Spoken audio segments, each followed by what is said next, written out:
Математика адам өмірінде өте маңызды рөл атқарады. Жалпы математика ғылымы өмірмен тығыз байланысты болып келеді. Математикалық есептердің қағаз жүзінде ғана емес, оларға жан бітіп іске асқанын кез келген жерден көре аламыз.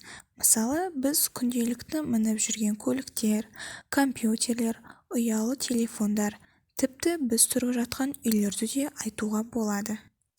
Математиканы барлық жерде қолданады. Мысалы, тігін саласында, бизнесте, құрылыста, дүкенде және асханада.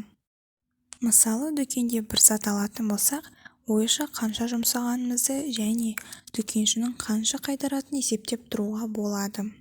Алған затыңның бағасын айтқанда, қолымыздағы ақшаны санап бере алуымыз керек.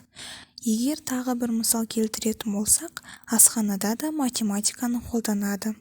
Әр тамақты жасаған сайын қанша дана пияз, картоп, сәбіз жұмсағанын барлығын есептеп отырады.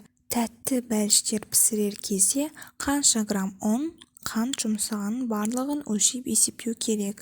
Сондықтан да асханаға да математика керек.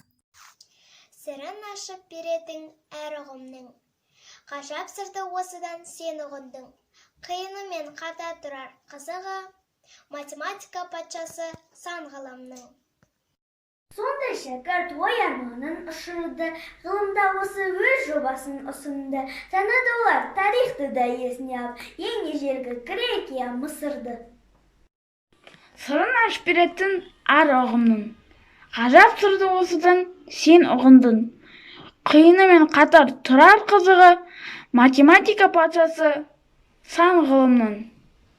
Терінде жатады ма бір сиқыр, ол нәрсе ойлап көрсең жай жылтыр. Математика ақыл айтар иесі, ес тандырып баурап алар сан цифр. Өмірдің өзі математикасыз есепсіз болмайтынын ескеруіміз керек. Қаншалықты қиын болса да, біз математиканы міндетті түрде білуіміз қажет.